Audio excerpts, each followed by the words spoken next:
grew up in a perfect home, really. I couldn't ask for anything better. I really had I still have amazing parents.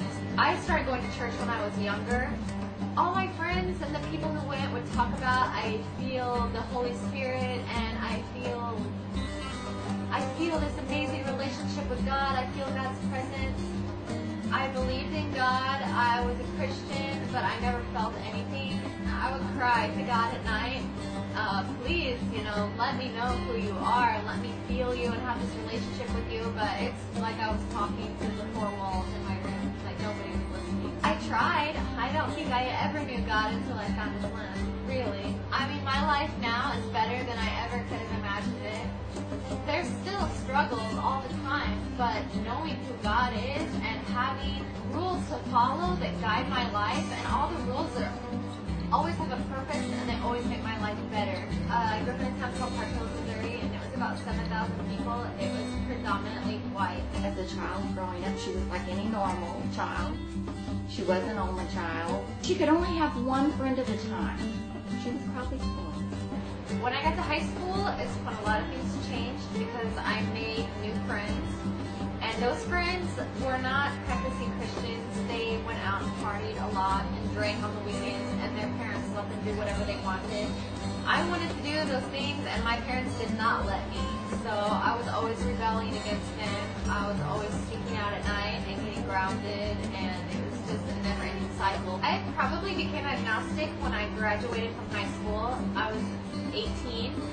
And I had put my parents through a lot. I got an apartment with my boyfriend, and so I started really just hanging out with a rough crowd, and that was the first time I had to be independent and away from my parents. So I really felt like God had abandoned me at that point. I was struggling with a lot because you're trying to find out who you are as a person, what you want to do with your life. Are you going to be successful? And the actions and the things I were doing was not taking me in that direction, even though I wanted to be successful. I got not one, but 2 DWIs when I was in college. I regret it. I wish it hadn't happened, and I wish I hadn't made those mistakes, some of which I'm still paying for. But I don't regret it because it made me the person who I am now, and if I hadn't struggled through that, maybe I wouldn't be sitting here as a Muslim. I didn't know anything about Islam, really. 9/11 happened when I was in high school, so what I saw on the media and the news about Muslims was really just negative, that Muslims are terrorists, that they're extremists, that they're violent people. I had just a complete wrong image of what Islam was. I really didn't know anything about it, anything truthful. When I was in college, I met 2 friends from Saudi Arabia. They were the first Muslims and the first Middle Eastern people I ever knew in my life. I was really shocked. I probably had some preconceived notions about them, that they were bad to women. But when I met them, I saw something completely different. They were the nicest people I'd ever met, extremely peaceful. They took care of me like I was from their family. And it really showed me a different image of Islam. It was completely opposite of what I had seen on the television, so I was really confused. Although I had amazing friends, I would see Muslim people doing things that I didn't agree with, whether they were going out and drinking too, or gossiping about other people, judging other people, things like this. I would say to myself, this is like Christianity or anything else. I really don't want a part of it. But then when I would start learning about Islam, they would be teaching me something completely different than that. At that time, I wasn't convinced, but I was really getting close to wanting to convert to Islam. The turning point was when I went to Dubai.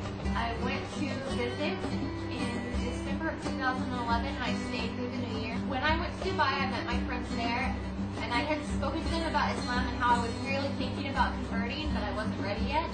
So they knew a brother who worked at an Islamic center. He answered my questions better than anyone has ever answered them before. And it's really funny because he was actually a convert himself, and he was from Texas. As soon as I finished talking to him, I had said, I was convinced. I want to take my shahada now. I called my mom. She asked how was Dubai. I said, I have something to tell you, but I'm scared to tell you. She said, well, I was going to wait to tell you this face-to-face, but since you asked, I did convert to Islam. And she said, I'm so happy for you. Because I knew you were speaking, and I knew that Christianity not fulfilling the need she has. She needs to be a Muslim to find that. That's not the choice I would want for you to make, but you're 25, you have to make it.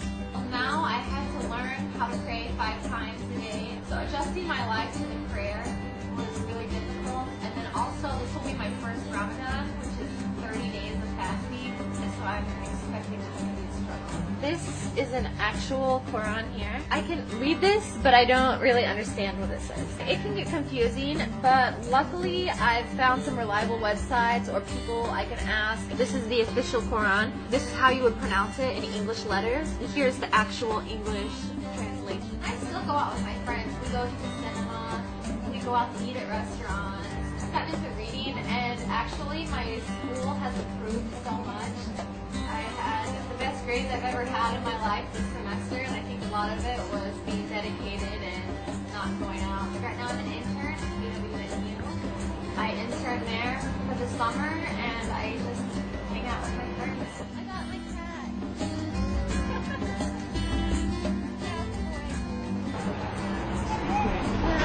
I'm Mabel. No, it's fine. Actually, I'm American. A lot of people ask me what country I'm from, but I'm American.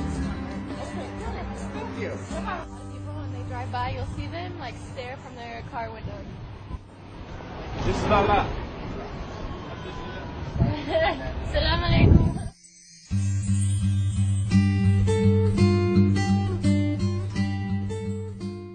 It doesn't matter if she's Christian or if she's Muslim. I will always love her.